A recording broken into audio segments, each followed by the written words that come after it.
출애굽기 14장 9절부터 16절까지입니다. 네, 찾으셨나요? 안 찾으셨죠? 왜냐면 앞에 띄워줄 거니까. 제가 먼저 읽고 그 다음에 여러분들 읽겠습니다. 애굽 사람들과 바로의 말들, 병거들과 그 마병과 그 군대가 그들의 뒤를 따라 바알스본 맞은편 비하히롯 곁 해변 그들이 장막 친 데에 미치니라.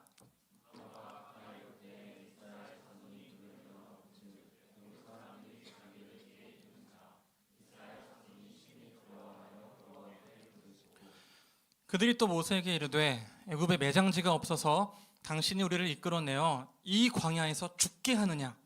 어찌하여 당신이 우리를 애굽에서 이끌어내어 우리에게 이같이 하느냐?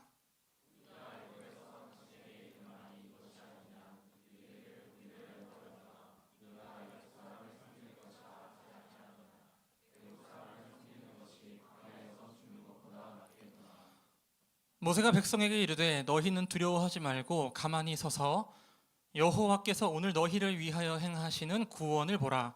너희가 오늘 본 애굽 사람을 영원히 다시 보지 아니하리라.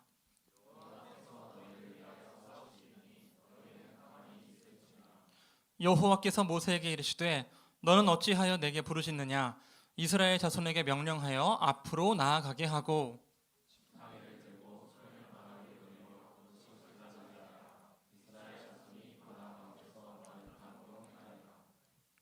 아멘. 이적이 필요한 날이라는 제목으로 함께 말씀 나누기 원합니다. 이맘때 1월 이제 며칠이죠? 오늘이 1월 14일인가요? 그러면 새해 여러분 어떤 계획 갖고 계시나요? 어떻게 좀 살아가고 계시나요? 특별히 저는 방학 기간이 생각납니다.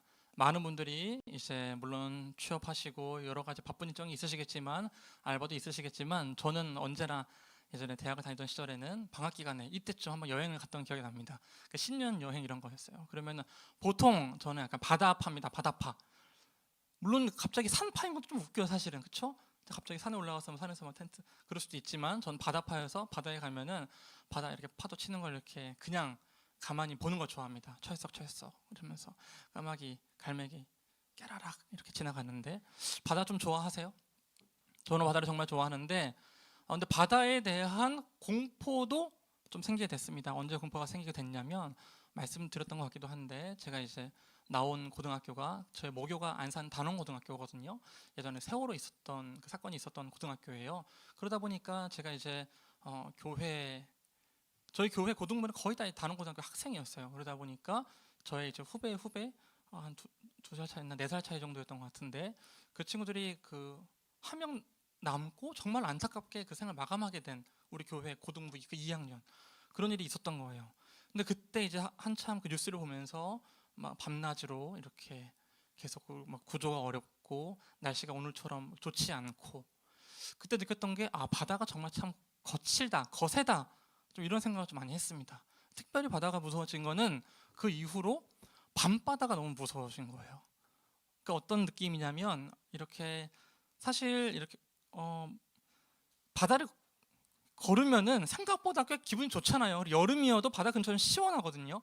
백사장을 걸으면은 은근히 밤바다가 운치 있는데 저는 약간 밤바다를 가보면은 살짝 오싹한 게 아직까지 있어요. 아직까지 바다를 보면은 바다가 깊잖아요. 깊어서 안 보이잖아요. 특히 저녁의 바다는. 그러다 보니까 바다가 정말 좀 무섭다 이런 생각을 좀 많이 하게 됐는데요. 이렇게 생각을 하다 보니까 진짜 전혀 다른 방향으로 이제 하나 이렇게 떠오른 게 있습니다. 이제 뭐냐면요, 요거인데요. 사진 한번 보여주시겠어요? 이거 아니고 미리 공개를 해버렸는데 얘입니다. 이 친구 혹시 아시나요? 이 친구 원피스라는 이제 그 애니메이션인데요. 이제 여기 뭐 고잉 메리호가 이제 미니화된 걸 타고 있는 거죠. 꺼주셔도 돼요. 이게 갑자기 왜 생각났냐? 여기서 나오는 많은 이제 인물들 중에서 그 악마의 열매를 먹은 그냥 이렇게 좀 들으세요. 그냥 혹시나 내가 원피스를 모른다. 제가 설명을 해드릴게요. 여기서 주요한 키워드는 악마의 열매입니다. 악마의 열매를 먹었느냐 안 먹었느냐 초반에는 이게 중요해요. 나중에 가면 안 중요해집니다, 사실. 근데 초반에는 악마의 열매가 중요한데 이 악마의 열매를 먹으면 악마의 능력을 갖게 됩니다. 근데 악마의 능력을 갖게 되면은 한 가지 바다에 노여움을 사서 바다에 들어가면 맥주병이 됩니다. 동동 떠다녀요. 그러니까 바다에 빠지면 안 됩니다. 바다에 빠지면은 아무리 센 주인공이라 하더라도 루피라 하더라도 누가 와서 구해줘야 돼요. 그러니까 바다에 빠지면 안 되거든요. 근데 여기 참 재밌죠. 악마의 열매를 먹어서 악마의 능력을 가졌는데 바다의 노여움을 받으면 바다의 노여움은 못 푸는 거예요. 그러니까 악마도 바다의 노여움은 못 푸는 거야. 참 신기해요. 악마가 못 이기는 거여서 악마가 약한 거야. 그래서 이 바다의 세계관이란 뭘까? 그러다가 이제 자, 그 사진 보여주세요. 다음 거. 혹시 누군지 아세요? 포세이돈. 야, 혹시 이 만화 보셨어요? 그리스 로마 신화 올림푸스 가디언? 오케이. 저랑 역시 비슷한 세대, 우리가 같은 세대라는 걸 다시 한번 좀 확인할 수 있는 장면인데요. 이 포세이돈이 되게 재밌는 거는 여러분 봐봐요. 이 올림푸스 가디언, 이 그리스 로마 신화 3대 가장 센 신이 있어요. 첫 번째 누굴까요? 제우스. 두 번째 누굴까요? 하데스. 세 번째 포세이돈. 자, 그러면 오케이 200점. 자, 오케이 좋아요. 1000점 모이면 제가 한번 커피 사드릴게요. 자, 이렇게 체크해 주세요. 그 제우스는 하늘의 신이잖아요, 그렇죠? 하데스는 무슨 신이에요? 지하, 죽음이잖아. 자, 근데 그러면은 포세이돈 도대체 뭐냐는 거예요. 포세이돈 무슨 신이에요? 바다의 신이죠. 근데 바다의 신이 왜 거기 3대에 껴있냐고. 하늘은 되게 세 보이잖아요. 그리고 지하, 죽음 막 이런 거는 강력하잖아요. 그러니까 하늘과 지하는 대칭이 되잖아요, 그렇죠? 그럼 도대체 바다는 뭐냐는 거예요. 바다는 왜 껴있냐는 거예요. 여기에 바로 이 고대인들이 가지고 있던 이 바다에 대한 생각, 봐봐요. 저는 지금 2024년 현대를 살아가는 이 오늘날의 현대인도 바다를 보면은 이 공포와 그리고 이 두려움의 대상이 될 수 있는 건데, 이거를 고대인의 입장에서 보면은 이 바다라는 것은 하늘과 그 죽음, 그것과 마찬가지로 강력한 공포심이 새겨져 있는 거예요. 바다에는. 그러니까 이 악마의 열매를 먹어도 바다에 들어가면 맥주병이 된다는 게 너무나 자연스러운 거예요, 사실은. 그 세계관 안에서는. 근데 이게 인간의 세계관이었다고요. 고대부터 오늘날에 이르기까지. 자, 성경의 시대를 살아갔던 약 4,000년, 5,000년 전에 이 구약을 읽었던 그 당시의 사람들도 정확히 동일했어요. 근데 바다라는 공간은 참 이게 재미있는 공간이에요. 왜 재미있냐면 두려움의 대상이고 공포의 대상이지만 동시에 바다로 나가야만 해요. 왜냐하면 바다는 어떤 곳이냐? 생명의 장소예요. 바다에서 우리가 뭘 얻죠? 가장 원초적인 거, 그렇죠? 우리가 생선을 잡아오잖아요. 그러니까 우리가 수산업을 하잖아요. 우리가 이제 오늘날까지 수산업이 이어지지만 근대화 되기 전까지는 주 식량 생산을 하는 삶의 터전이었던 거잖아요. 그러니까 이 바다는 굉장한 아이러니의 공간이에요. 반드시 나가서 우리가 먹어야 할 것을 끄집어 올려야 하는 공간이자 동시에 인간이 죽는 곳인 거예요. 죽음과 생명이 겹치는 곳이 바다입니다. 자, 근데 갑자기 왜 바다 이야기를 계속하냐? 지금 이스라엘 백성이 맞닥뜨린 곳이 바다이기 때문이에요. 어떤 바다일까요? 홍해입니다. 자, 우리가 너무나 익숙하게 아는 기적이에요. 홍해가 갈라지는 것. 근데 이 홍해가 갈라지는 것이 도대체 어떤 의미가 있을까? 그걸 한번 찾아보려고 합니다. 자, 오늘의 말씀 제목이 이적이 필요한 날인데요. 오늘 이스라엘 백성은 이 본문에서 너무나 이적이 간절하게 필요합니다. 왜 이적이 간절하게 필요하냐? 한번 말씀을 읽어보도록 할게요. 손에 안 잡히네 갑자기. 어떤 말씀입니까? 갑자기 두근두근. 왜 안 나오지? 주님.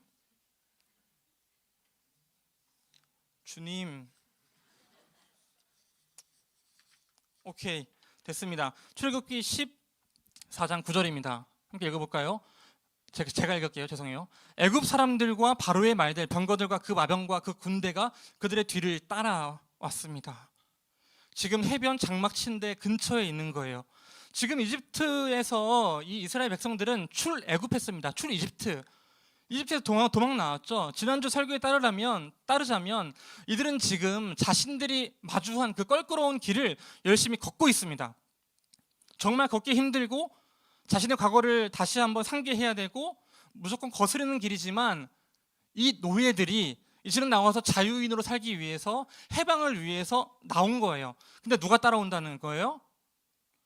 애굽, 이집트의 병거가 따라온다는 거예요. 근데 여기서 나온 이 병거 있잖아요. 병거가 너무나 중요해요. 이스라엘 백성들은 병거가 없거든요. 병거가 뭐다?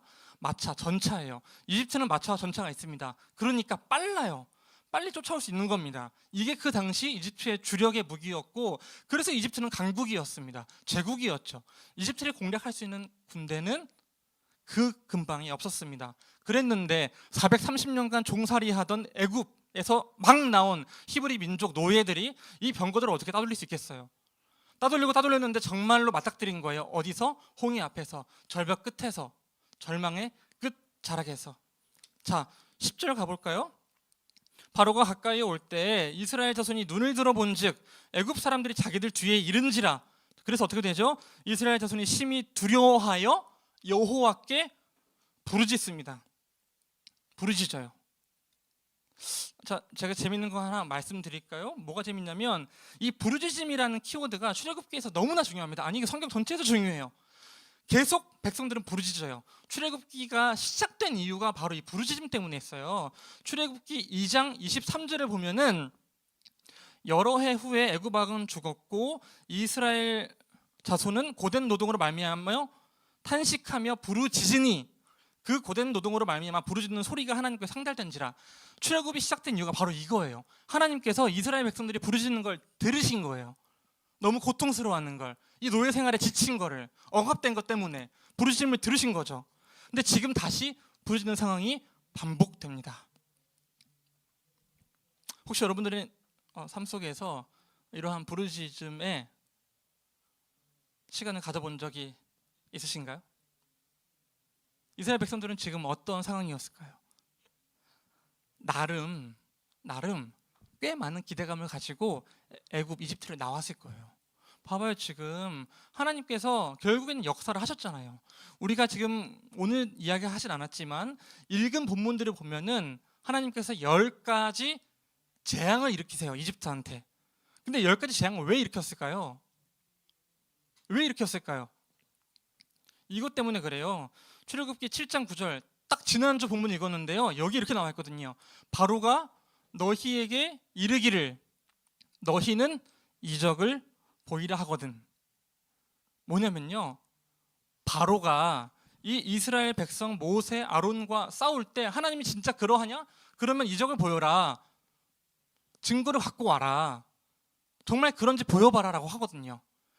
10가지 재앙은 하나님께서 단계별로 애굽, 이집트가 섬기는 신들을 도장 깨기 하듯이 깨나가시는 거예요. 그 당시 10가지 그 재앙, 피가 되고 개구리가 나오고 이가 들끓고 그리고 파리가 막 나오고 마지막에 장자가 죽고, 이거는 그 당시 이집트에서 섬기던 대표적인 우상들이거든요. 그러니까 막 그 있잖아요, 우리가 그 이집트의 그 신화 같은 거 보면은 이렇게 고양이 머리로 돼 있고 그리고 막 손 10개고 그런 신들인 거예요. 지금 실제로 개구리 모양의 신이 있어요. 다산의 신이거든요. 하나님은 이집트에서 10가지 재앙을 통해서 이집트를 정복해 가시는 거예요. 자, 그러면 이 이적은 2가지 그 기능을 합니다. 첫 번째로는 이스라엘한테 패배감에 쩌들지 말고 승리가 뭔지를 보여주는 거예요. 430년간 노예 생활을 해온 이 히브리 민족에게는 이 뼛속 깊이까지 노예가 인이 박혀 있어요. 그러다 보니까 아무리 상상력을 하려고 해도 이기는 상상을 하지를 못하는 거예요. 10가지 재앙을 내리시면서 하나하나 반복될 때마다 이스라엘 백성 마음 가운데 뭐가 자라나요? 확신이 자라납니다. 하나님이 함께 하시면 승리할 수 있다는. 그리고 바로를 따르는 애굽 사람들에게는 무엇이 자라날까요? 패배하지 않던 이집트가 패배할 수 있다는 가능성이 생기게 됩니다. 자, 근데 그러던 상황에 다 나와서 하나님께서 모든 걸 해결해 주실 줄 알았는데 갑자기 홍해가 가로막는 거예요. 그리고 그 홍해는 어떤 곳이다? 죽음이다. 바다는 어떤 곳이다? 죽음이다. 이렇게 얘기해 볼까요? 히브리 민족은 노예였잖아. 430년간. 그 당시 바다를 건넌다는 거는 단순히 수영해서 건너는 게 아닌 이상 수영해서 건널 수가 없고 기술이 필요해요. 배를 만들어야 되죠. 이들에게 어떤 기술이 있죠? 할 수가 없죠. 인생의 끝자락에서 정말 절망을 맛본 거예요. 이건 정말 어떻게 할 수가 없다. 여러분의 삶에서 이런 경험이 있으신가요? 저는 개인적으로 제 20대 중반 시절에 정말 인생의 절망의 끝자락에 섰던 적이 있었습니다. 덴마크의 철학자 키에르케고르는 죽음에 이르는 병이라는 책에서 이렇게 얘기를 합니다. 어떤 병이 죽음에 이르게 하는 걸까요? 절망입니다. 소망이 없는 거, 내일을 기약할 수가 없는 거, 실마리가 없는 거, 앞이 보이지 않는 거예요. 그럼 우리 어떤 생각을 하죠? 내일이 안 왔으면 좋겠다라는 생각을 할 수가 있는 거죠. 그때 병이 나요. 요새는 그거를 공황장애라고도 하고 여러 가지 어떤 심리적인 질환이라고 하잖아요. 때는 바야흐로 한 26세, 25세, 벌써 한 18년 전입니다. 제가 군대에 있었을 때였는데요. 저는 이제 그 장교로 복무를 했기 때문에 꽤 나름 윤택했어요. 왜냐하면 출퇴근을 할 수가 있고, 그리고 뭐 그 당시에는 핸드폰을 못 쓰던 시절이었는데 저는 핸드폰을 쓸 수 있고 이제 방에 컴퓨터가 있고, 그리고 제가 왜 진짜 힘들었는지는 나중에 차차 수련회 가서 말씀드리겠지만, 그때 제가 얼마나 힘들었냐면 잠을 자는데 어느 날 정말 그 저녁에 도저히 숨을 쉴 수가 없어서 이러다 죽겠다 싶어서 제가 살던 그 관사 그 삐오크를 막 뛰어 내려와서 그대로 우리 그 활주로 옆에 긴 이제 도로가 있거든요. 그 도로 이제 공군이었어가지고 그 도로를 혼자 6km를 엄청 뛰어갔다 왔어요. 그래서 막 바닥에 앉아가지고 새벽 3시에 친구한테 막 깨워가지고 야야 하면서 어떡하냐 이러면서, 그 다음날 바로 이제 거기 야탑에 있는 무슨 이제 야탑에 이름 까먹었어요. 거기 무슨 정신과 가서 이야기 해보니까 공황장애라는 거예요. 그래서 이제 공황장애, 우울 뭐 등등 불면증까지 있어가지고 약 처방 받아서 그때부터 꼬박꼬박 먹었죠. 제가 얼마나 그때 이제 삶이 좀 너무 힘들고 내 인생에 정말로 내일이 없겠다는 생각이 들었냐면 되게 놀랐어. 나도 몰랐어. 제가 화장실이 있거든요. 개인 화장실이 그 숙소에. 화장실에 전구가 나간 걸 전역하기 전에 알았어요. 1년 동안 전구를 안 켜고 살았어요. 1년 동안 화장실에 불이 안 들어왔다고. 면도를 해도 그냥 이렇게 면도한 거예요. 그냥 이따가도 이렇게. 물론 샤워 제대로 했어요. 그래도 여러분 걱정하지 마세요. 그렇게 더럽진 않았습니다.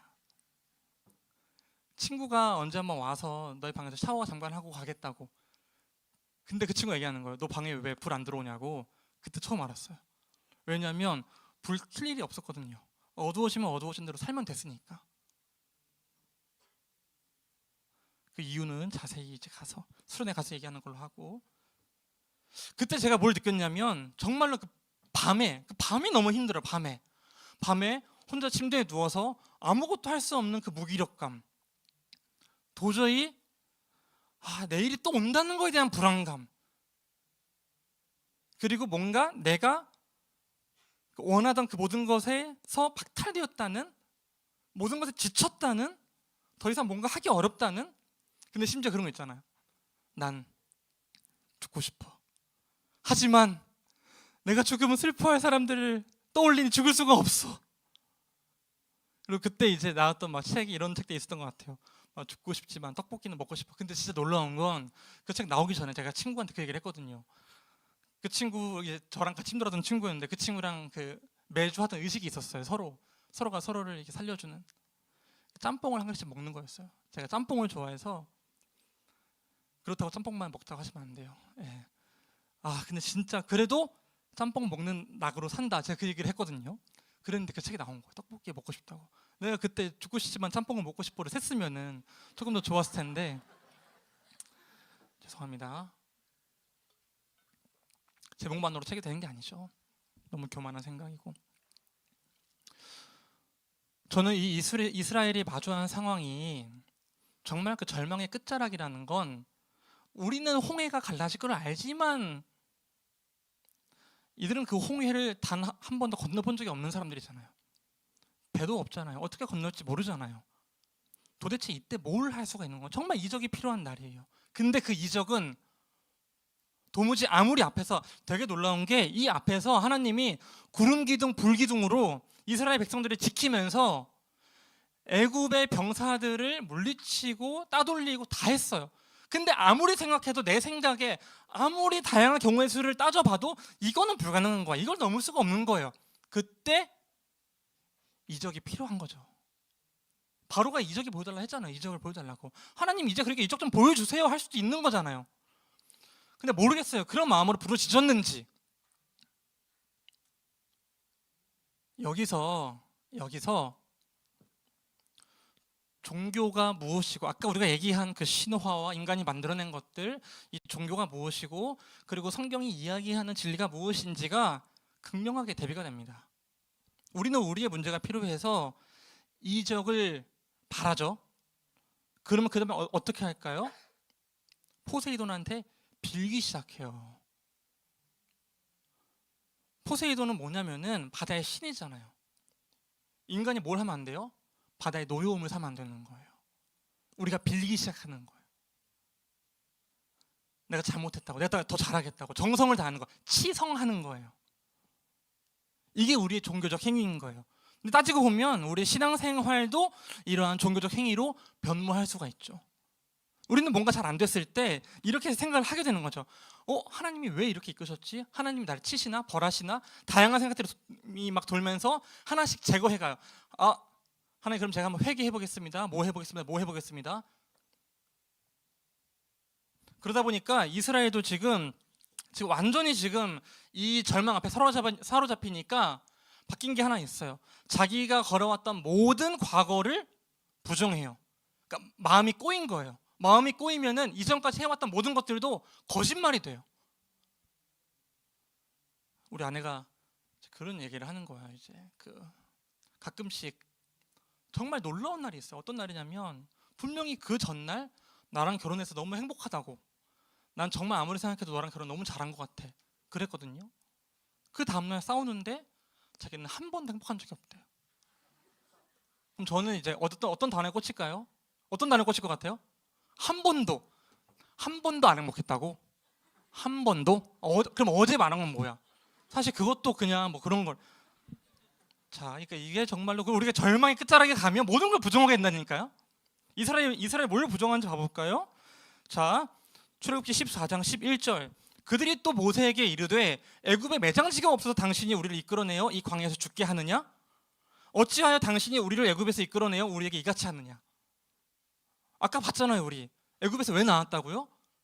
너무나 노역에 힘들어해서 탄식해서 부르짖으니까 하나님이 끌고 나왔다고요.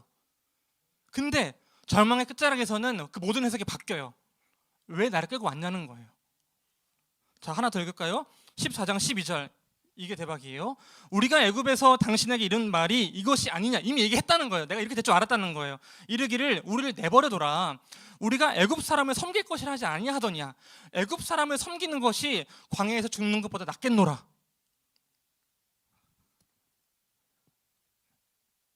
이게 애굽만 그런 게 아니고 이스라엘 사람만 그런 게 아니고 우리가 딱 그렇잖아요.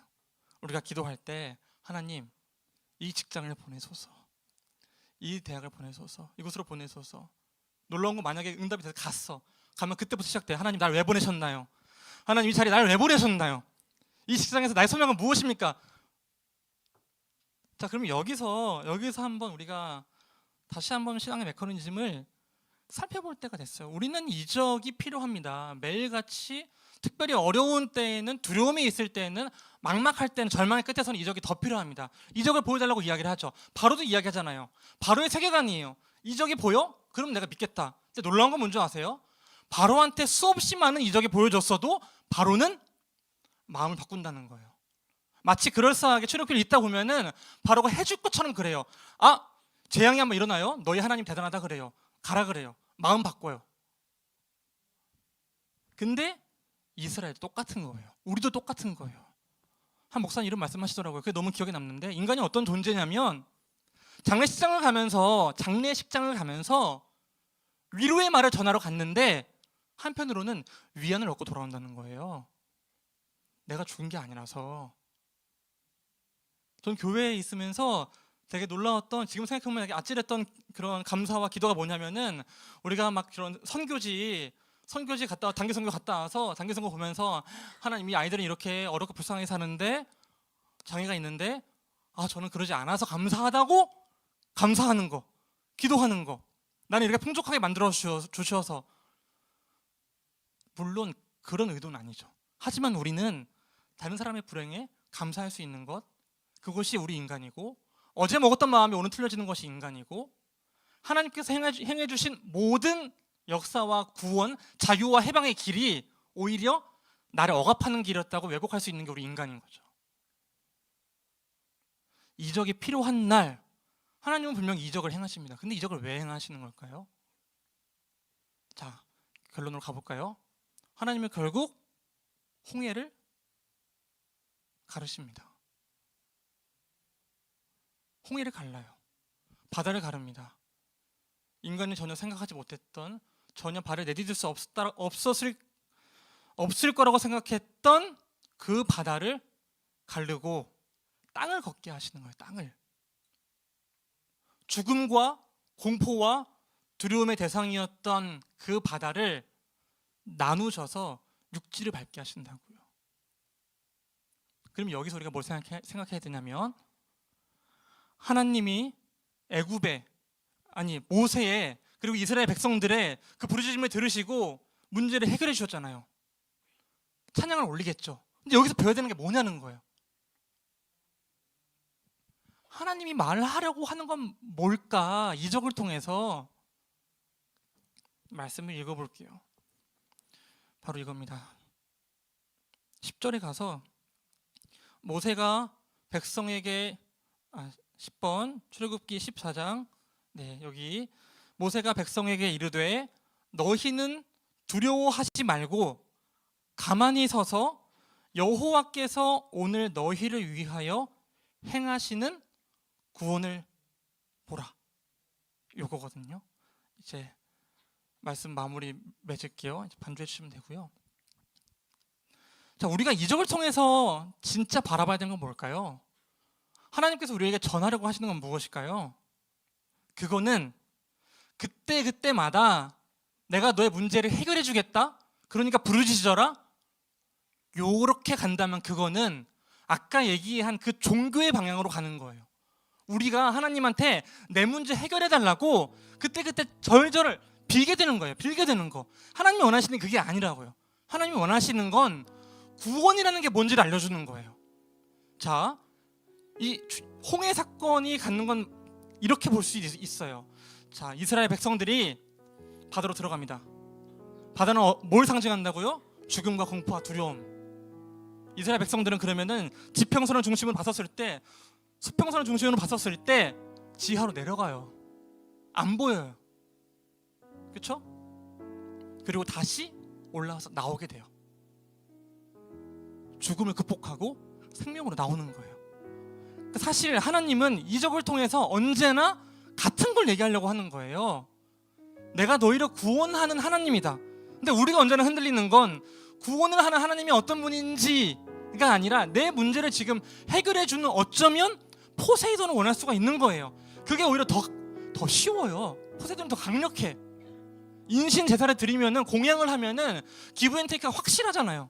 내가 드린 만큼 보상을 받잖아요. 하나님은 그게 어려워요. 오히려 원리를 풀어주는 거예요. 그때마다 이적을 원할 때마다 풀어줘서 문제 해결해주는, 단순히 그런 분이 아니라 근본적인 문제의 해결, 죽음 그리고 생명. 하나님이 이스라엘 백성을 통해서 분명하게 바꾸려고 하시는 건 뭐냐면, 바로 그 430년간 선조 대대로부터 내려온 내 핏줄까지 섞여있는 패배감인 거예요. 요건 안 되겠다라는 생각하는 거. 하나님이 요 정도까지는 불가능하지, 하나님을 내심 시험해보고 싶은 그 마음, 하나님은 그걸 깨트리려고 하는 거예요. 자, 우리가 시편을 보면은 이와 비슷한 말씀이 있습니다. 하나님이 어떤 분이신지. 하나님을 노래할 때 시편의 기자는 이렇게 노래를 하는 거예요. 시편 74편 13절에서 16절. 주께서 주의 능력으로 바다를 나누시고 물 가운데 용들의 머리를 깨뜨리셨으며 리오야단의 머리를 부수시고. 여기서 리오야단이 뭘까요? 성경에 리오야단 많이 나와요. 바다 괴물이거든요. 욥기에도 나와요. 욥기에서 하나님이 리오야단 어떻게 하는 줄 알아요? 내가 리오야단을 낚시했다 그래요. 그리고 우리가 그 고등학교 때 배운 홉스가 쓴 책 리바이어던, 레비아탄, 이게 리오야단이거든요. 인간이 절대 이길 수 없는 강력한 힘. 내가 그걸 바꾸겠다는 거예요. 내가 그거를 돌려놓겠다는 거예요. 자, 조금 더 가볼게요. 오늘은 한번 내친 김에 신약까지 가보시죠. 마가복음 6장 48절을 보면은 예수님이 등장하십니다. 바람이 거스름으로 제자들이 힘겹게 노젓는 것을 보시고 밤 사경쯤에 바다 위로 걸어서 그들에게 오사 지나가려고 하시매. 뭐죠? 예수님이 물 위로 걷는 거예요. 예수님이 물 위를 왜 걸을까요? 굳이? 야, 나 봐봐, 나 물 위로 걷는다 자랑하려고? 이 기적이잖아요. 기적. 예수님 기적을 보여주잖아요. 왜 기적을 보여주죠? 물이 갑자기 쓸데없이 왜 걸어요? 이 상황이 어떤 상황이냐면 제자들이 배를 타고 한가운데에 부르짖고 있는 상황이에요. 폭풍과 불어닥쳐서 내가 어떻게 할 도리가 없는 거예요. 아까 이스라엘이 있었던 상황과 똑같은 거예요. 이적이 필요하고 기적이 필요한 순간이에요. 그때 예수님이 물 위로 걸어가시는 거예요. 그 물은 어떤 물이다? 죽음과 공포와 두려움. 한 가지 더 얘기해 볼까요? 예수님은 어떤 분이시다? 완벽한 하나님이시다 동시에 인간이시다. 예수님의 십자가에서 고통을 당하셨어요? 안 당하셨어요? 당하셨죠. 아프셨어요? 안 아프셨어요? 아팠어요. 예수님은 이 죽음의 바다를 건너갈 때 두려움과 공포와 그리고 좌절을 넘어서 밤 사경쯤 그 깊은 밤을 건너가야 되는 거예요. 그 두려움을 이기고 바람을 이기고 제자들을 향하여. 무슨 말 하고 싶은 거냐면 바로 요거예요. 우리가 신앙생활을 할 때 이적이 필요한 날에 있을 때 도저히 이적을 구하기도 어려운 그때 하나님이 우리에게서 말씀하려고 하시는 거는 내가 너희를 구원하는 사람이다. 심지어 거기 있으면 내가 여기 바다가 있더라도 너희를 향해 달려가겠다는 거예요.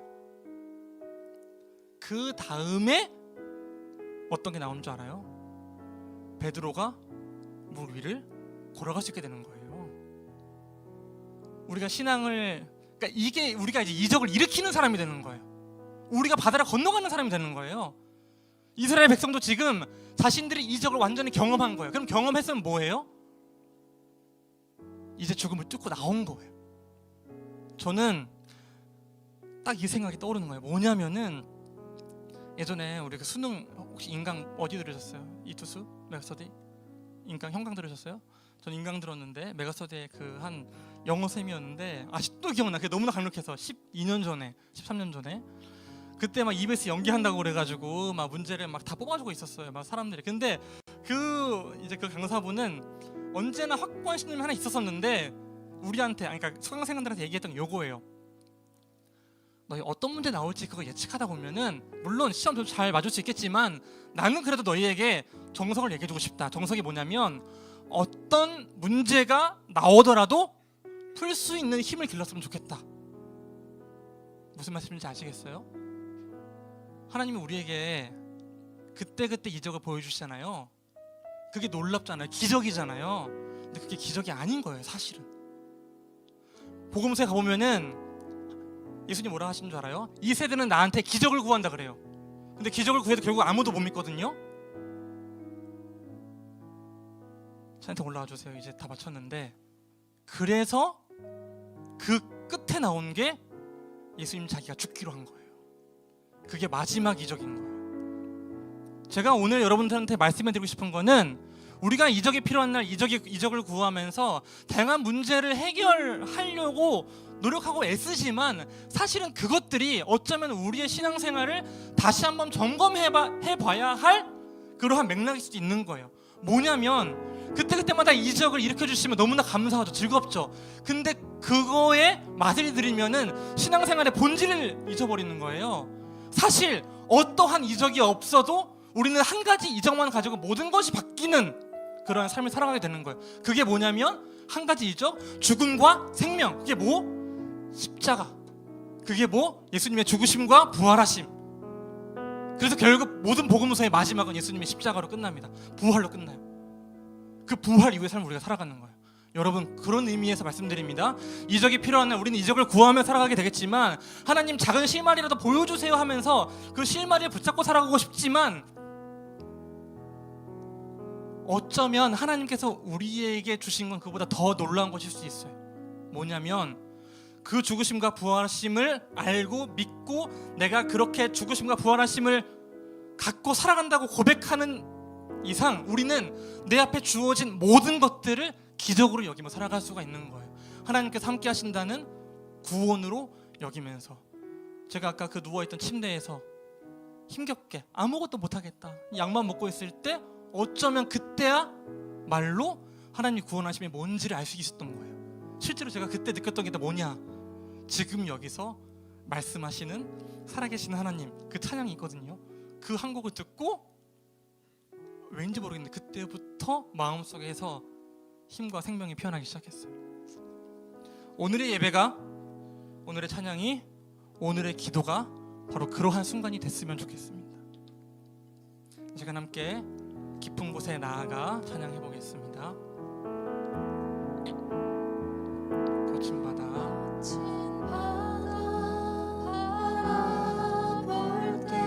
큰 두려움에 나 잠기고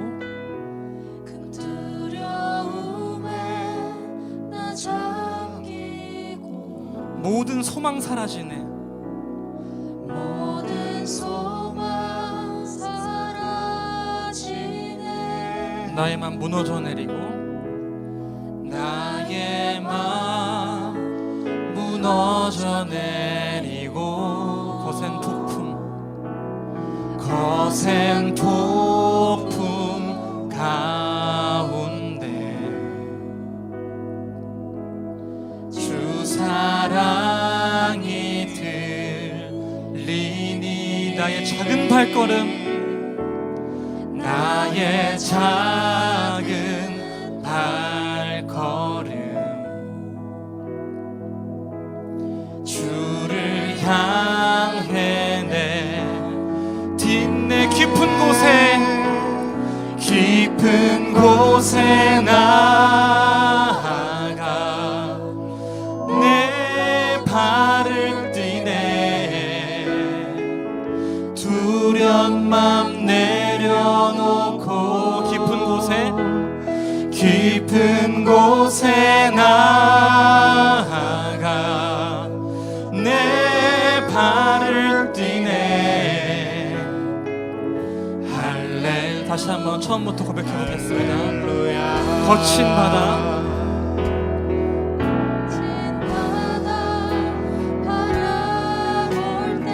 큰 두려움에 나 잠기고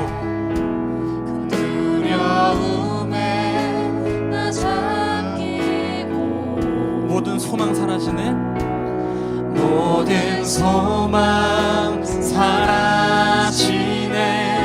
나의 맘 무너져 내리고 나의 맘 무너져 내리고 거센 폭풍 가운데 거센 폭풍 가운데 주 사랑이 들리니 주 사랑이 들리니 나의 작은 발걸음, 나의 작은 어디를 향해 내딛어야 할까요? 주를 향해 내딛네. 주를 향해 내 함께 고백하겠습니다. 깊은 곳에 나아가 내 발을 띠네. 두려운 맘 내려놓고 깊은 곳에 나아가 내 발을 띠네. 다시 한번 깊은 곳에 나아가, 깊은 곳에 나아가 내 발을 뛰네. 두려운 맘 내려놓고 두려운 맘 내려놓고 깊은 곳에 나아가 내 발을 뛰네. 할렐루야. 이 시간 함께 기도하겠습니다. 기도하실 때 이러한 장면을 떠올리시면 좋을 것 같습니다. 홍해 바다를 앞두고 있는 그 이스라엘,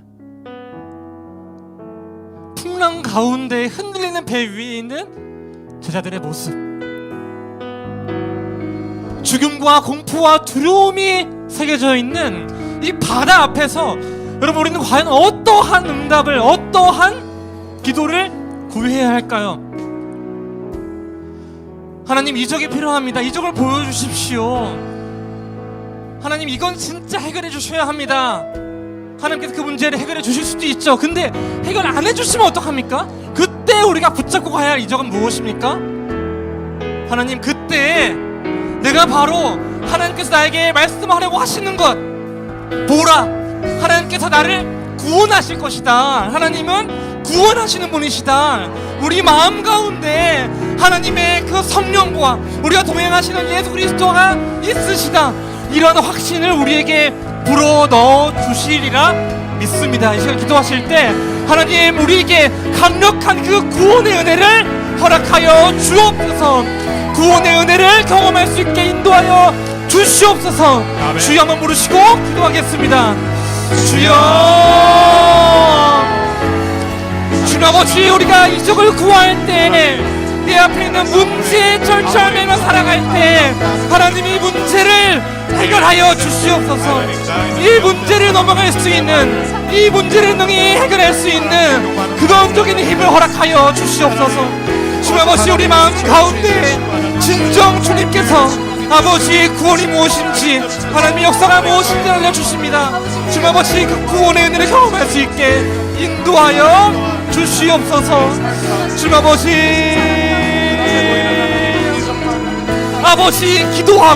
기도합니다. 하나님, 우리가 진정 우리가 마주한 그 문제들을 어떻게 바라봐야 합니까? 주님 아버지, 우리의 문제들, 우리의 것들을 하나님 앞에 고백하기 원합니다. 주여, 이끌어주시고 인도하여 주시옵소서. 주님 아버지, 이끌어주시고 인도하여 주시옵소서. 주님 아버지, 이끌어주시고 인도하여 주시옵소서. 주님 아버지, 우리의 마음의 어려움과 문제들과 그러한 것들을 해결하여 주시옵소서.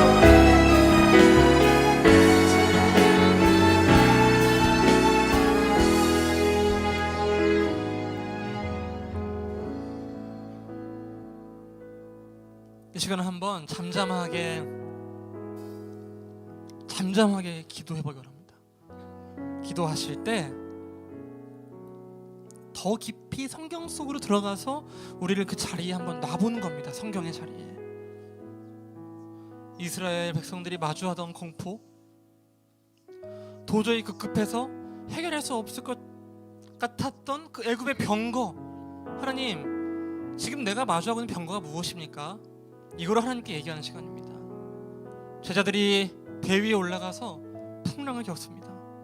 여러분들이 인생에서 겪고 있는, 마주하고 있는 풍랑이 있다면 지금 이 시간 그 풍랑이 무엇인지를 하나님 앞에 고백하는 시간입니다. 이스라엘 백성이 부르짖었듯이, 제자들이 부르짖었듯이 함께 기도하겠습니다. 주님 아버지, 이끌어주시고 인도하여 주시옵소서.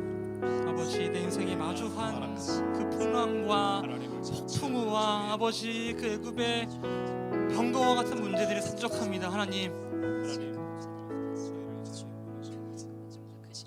아버지, 때로는 이것들을 생각하면서 내가 이것들 때문에 무서움과 두려움에 사로잡혀 있다면 이것이 과연 신앙인이 맞는지 의심하기도 합니다. 하나님, 주님 아버지, 이때 이 마음을 하나님께 쏟아놓기 원합니다. 부르시기 원합니다. 하나님께 나의 마음을 아뢰기 원합니다. 이스라엘 백성의 부르짖음을 들으시고 그 부르짖음으로 인하여 430년의 굴레를 끊으시고 출애굽을 일으키시는 하나님, 내가 그 하나님을 소망하며 그 하나님을 바라며 내 마음을 터놓습니다. 하나님 이끌어주시고 인도하여 주시옵소서. 주님 아버지,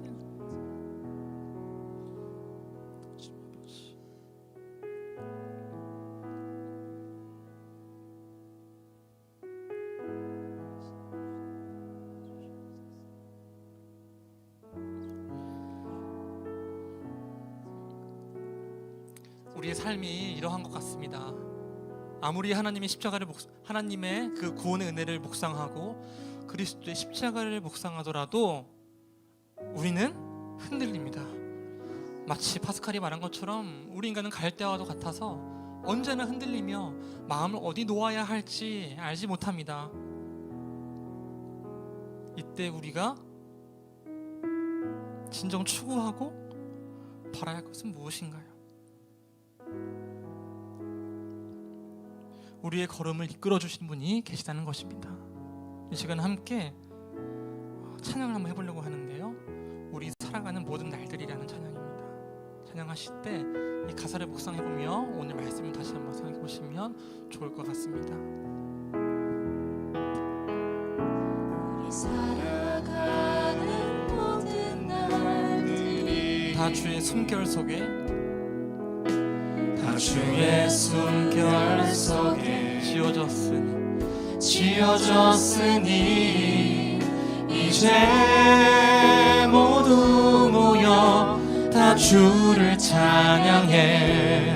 그는 영원토록 찬양받으실 주. 다시 한번 우리 살아가는 모든 날들이, 우리 살아가는 모든 날들이 다 주의 숨결 속에, 다 주의 숨결 속에 지어졌으니 이 시간 한번 일어나서 찬양해 볼까요? 이제 모두 모여 다 주를 찬양해.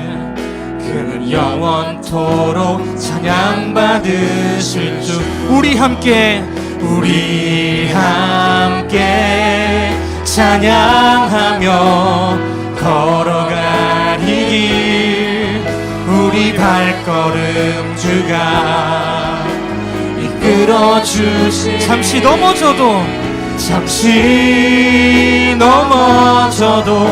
낙심치 말 것은 시작하신 우리 주 그 끝을 이루. 다시 한번 우리 함께 찬양하며 걸어가리 길. 우리 발걸음 그가 이끌어 주시리. 잠시 넘어져도 낙심치 말 것을 시작하신 우리 주 그 끝을 이루어 주시리. 시간 마지막으로 기도하겠습니다. 여러분, 기도하실 때 이 사실을 명심하시기 바랍니다. 여러분, 이스라엘 백성은 홍해를 건너고 나와서도 다시 하나님 앞에 실족하게 됩니다. 넘어지게 됩니다. 근데 그때에도 불구하고, 그럼에도 불구하고 하나님은 자신의 신실하신 언약을 지키기 위해 이스라엘 백성을 향해 손을 뻗으신다는 사실이십니다. 더불어서 베드로가 물 위를 걸을 때 베드로는 넘어집니다. 빠집니다. 하지만 예수님께서 다가오셔서 베드로에게 다시 말씀하시는 장면이 있습니다. 여러분, 넘어질 때, 인생에서 좌절할 때 감히 나는 구원받은 성도인데 이렇게 살 수 있는가라는 정의감이 들 때 이 사실을 기억하셔야 됩니다. 그럼에도 불구하고 하나님은 여러분을 구원하십니다. 구원하시는 하나님을 찬양할 수 있습니다. 이 시간 기도하실 때 하나님의 구원하심을 찬양합니다. 우리를 찾아오시는 예수 그리스도의 그 역사를 기억합니다. 주여 한번 부르시고 하나님 앞에 뜨거운 고백을 올려드리겠습니다. 주여, 주님 아버지, 하나님께서 우리를 찾아오십니다. 하나님께서 자신의 신실하신 언약을 지키기 위해 그 신실하신 말씀을 이행하기 위해 넘어진 우리를 향해서 다가오십니다. 예수님께서 왜 이 땅에 오셔서 우리를 위하여 대신 죽으십니까? 우리를 위하여 왜 대신 바다를 건너오십니까? 두려움과 공포를 딛고 왜 찾아오십니까? 우리가 넘어지기 때문입니다. 우리가 넘어질 때 일어나기 어려울까봐 일으켜 세워주려고, 끝까지 인도해 주려고 우리를 찾아오십니다. 아버지, 우리가 넘어져도 낙심치 않게 해주시옵소서. 하나님께서, 주님께서 시작하셨기 때문에 그것을 기억하며 나아갈 수 있게 인도하여 주시옵소서. 이 시간 기도하실 분들은 기도하시고 함께 찬양하도록 하겠습니다. 우리 함께 찬양하며 걸어가리. 우리 발걸음 그가 이끌어 주시리. 잠시 넘어져도 낙심치 말 것은 시작하신 목소리 높여 하나님께 찬양하겠습니다. 우리 함께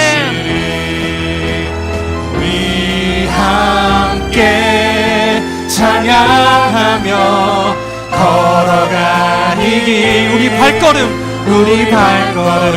그가 이끌어 주시리. 잠시 넘어져도 낙심치 말 것은 시작하신 우리 주 그 끝을 목소리로만 고백해볼까요?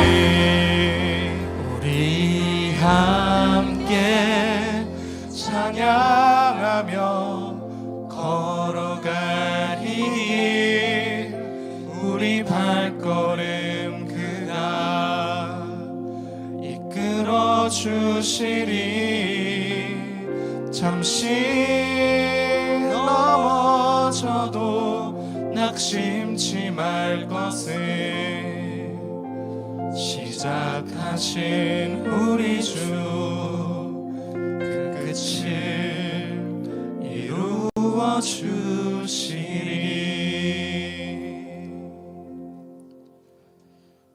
여러분, 우리가 넘어져도 낙심치 말 것은 이 찬양의 가사처럼 시작하신 우리 주님께서 그 끝을 이루어 주시기 때문입니다. 성경을 관통하는 하나의 주제가 있다면 하나님의 신실하심입니다. 그 신실하심은 하나님께서 약속을 하셨기 때문에 그 약속을 이행하시며 지켜가신다는 뜻이고, 우리가 약속을 이행하기 어려운 때에, 이행할 능력이 없을 때 그것을 기억하시고 자신의 신이 이 땅에 내려오셔서 우리를 위해 바다를 건너오시고 우리를 위해 죽으시겠다는 그러한 언약의 말씀입니다. 우리가 그 언약의 말씀이 있기 때문에 우리는 어쩌면 우리 삶 가운데 수많은 이적이 필요하더라도 단 하나의 이적, 그리스도께서 우리를 위하여 십자가에 못 박혀 죽으셨다는 사실, 그 이적으로 인하여 다른 모든 이적은 필요 없어질 수가 있습니다. 이 이적을 붙잡고 살아가시길 소망하며 기도하겠습니다. 주기도문을 함께 우리의 마음을 담아 기도하도록 하겠습니다. 하늘에 계신 우리 아버지여, 이름이 거룩히 여김을 받으시오며 나라의 임하옵시며 뜻이 하늘에서 이룬 것 같이 땅에서도 이루어지이다. 오늘날 우리에게 일용할 양식을 줍시고 우리가 우리에게 죄진 자를 사하여 준 것 같이 우리의 죄를 사하여 주옵시고 우리를 시험에 들게 하지 마옵시고 다만 악에서 구옵소서. 대개 나라와 권세와 영광이 아버지께 영원히 있사옵나이다. 아멘.